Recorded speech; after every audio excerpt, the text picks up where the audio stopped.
ये yellow gate है, इसके ऊपर वाले पोर्शन में जो है सना यूसुफ जो है उसकी फ़ैमिली की हमरा वो रह रही थी। और ये मेरे साथ यानी शाहिद हैं, नौजवान लड़के हैं, इनका इनके अक़ब में ही घर है। और ये हमें बताएंगे कि उस रात शाम वक़ुआ अक्सर एक्चुअली हुआ क्या था, क्या सुनने में आया, क्या देखने में आया। सबसे पहले ब्रदर अपना नाम बताइएगा। मेरा नाम उमैस है और यहाँ पे तकरीबन 5:30 बजे बहुत ज़्यादा चीखने की आवाज़ें आई हैं। अब लगा तो ऐसे था कि जैसे कि कोई घरेलू लड़ाई हो रही है, ठीक है। और उसके बाद फिर ये मतलब रुक गई थी आवाज़ें, लड़ाई फिर आवाज़ शुरू। फिर मैं और ऊपर गया था किसी काम से, ठीक है। तो मैं और साथ एक और साथ वाले जो अंकल हैं वो और मैं ऊपर थे।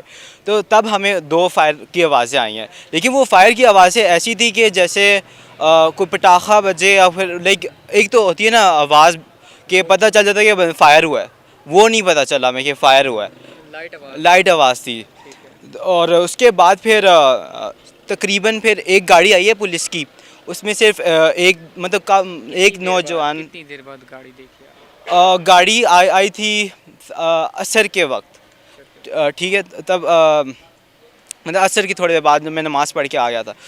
उसके बाद क्या नाम है पहले तो एक पुलिस वाले गाड़ी आई है, फिर उसके बाद मगरिब के वक्त फिर पूरी नफरी आई थी। और क्या नाम है फोरेंसिक की टीम भी आई थी यहाँ पे, उन्होंने आके सैंपल लिए हैं, और फिर पूरे सबको पता चला है। तो फिर यही हुआ था बस। अच्छा, जब आप कह रहे हैं मैं छत पे चला गया था, छत से आपने क्या मनाज़िर देखे? छत से मैं आपको बता रहा हूँ ना, जैसे थोड़ी देर बाद आवाज़ें आना ख़त्म हो गई थी, तो बिल्कुल काम एंड सुकून था। उसके बाद फिर एकदम से फायर की आवाज़ आई है। मतलब जब शोर शराबा था आपने लाइट लिया, आपने कहा नॉर्मल कोई घरेलू हाँ, मामला मेरे है। घर में कोई लड़ाई हो रही हो, कुछ भी हो रहा हो, हमें हमें तो वही लगा ना। लेकिन 2 फायर आपको सुनाई दी। जी जी, बिल्कुल ऐसा ही उसके है। बाद आपने देखा कि यहाँ पर शोर शराबा शुरू हो गया था घर जी के। जी जी, फिर पुलिस भी आ गई थी। अच्छा, क्या आपने उसके बाद देखा जब आप नीचे आए फिर क्या मंजर देखा, जब पुलिस आ गई थी फिर क्या मंजर था?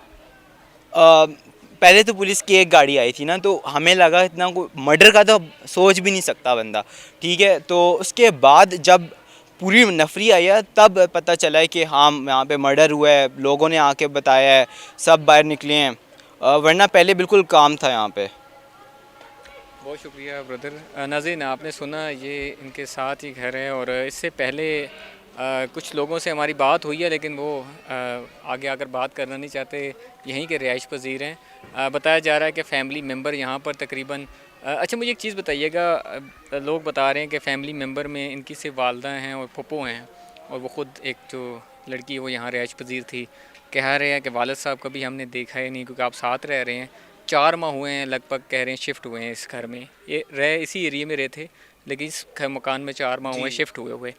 अब मुझे बताएं 4 माह में आपने क्या घरेलू मामलात देखे? तरी पता है आप करीबी हैं, बंदा देखता है। वालिद साहब या इनके जो भाई का बताया जा रहा है वो आते थे यहाँ पर, या वो इन दिनों नहीं थे यहाँ पर? नहीं, वो इन दिनों नहीं, मुझे नहीं लगता, क्योंकि मैंने देखा है लेकिन वो बहुत ही 1-2 दफ़ा गाड़ी में आते थे, कोई उनके घर वाले नौजवान लड़के ही देखे हैं मैंने यहाँ पे। मतलब जो जैसे भाई हो जाता है उस तरह, मैंने कहा मतलब कोई अच्छा, लड़के देखे अब्बू मतलब। उस तरह के नहीं देखे मैंने, उनके वालिद आए हों इस तरह। आपने कभी इन 4 माह में जब से शिफ्ट हुए हैं वालिद साहब को नहीं देखा इनके? नहीं। वालदा को देखा और फुप्पो को जो जी बाज़ार जी की तरफ जाती हैं जी जी, और वो ये बच्ची के साथ भी पार्क जाती हैं। में वॉक करने जाते होते थे, तो ये और नीचे इनके जो नीचे वाले हैं ये लोग मतलब होते थे, ठीक हो ये लोग गए, जाते थे। ये इकट्ठे होते थे। जी चलें, बहुत शुक्रिया। नाज़रीन, जैसे बताया था कि जैसे लोग सामने नहीं आना चाह रहे, लेकिन ये चीज़ मैंने इसलिए भाई से कंफर्म की क्योंकि साथ रहते थे। 4 माह हुए हैं यहाँ पर इस मकान में इनको शिफ्ट हुए, और G13 में पहले सेक्टर से कहीं और भी रिहाइश पजीर थे। 4 माह में जिनसे पहले हमारी बात हुई और जो यहाँ पर एक मकामी हैं, और वो काफ़ी यहाँ पर देखभाल उनकी है, उनका एक यहाँ पर नज़र भी होती है जिस वो यहाँ पर काम जो ऐसा कर रहे हैं। बेसिकली उन्होंने देखा कि कोई मर्द हजरात आज तक इनके साथ नहीं देखा गया। जैसे भाई ने भी बताया कि वालिद साहब को आज तक हमने नहीं देखा। खातून थी, एक फुप्पो इनकी यहाँ पर रहती हैं, और एक लड़की जो ख़ुद सना यूसुफ है वो यहाँ पर रिहाइश पजीर थी। बताया ये भी जा रहा था कि सना यूसुफ अक्सर अकेली वॉक भी करती थी, शाम को निकल भी जाती थी, कभी फुप्पो के हमरा चली जाती थी, लेकिन हफ्ते में 2-3 दिन बाद ही वो बाहर निकलती थी, कभी बाज़ार का रुख करती थी और ये तमाम तर सूरत हाल जो हमें यहाँ से इतलात मिली हैं। और कोई ऐसी जिस तरह वो सोशल एक्टिविस्ट थी और जिस तरह वो मीडिया के ज़ीनत बनी रही, इसके अलावा वो टिकटॉक जैसी एप्लीकेशन में भी जो है वो काफ़ी मकबूलियत हासिल कर रही थी। और ये नौजवान लड़की थी, 17 साल इनकी उम्र थी, 5 से 5.5 के लगभग ये वक़ूआ हुआ। और यहाँ पर जो है वो जो शख्स है, जो लड़का है, वो भी नौजवान है जिसने ये कत्ल किया।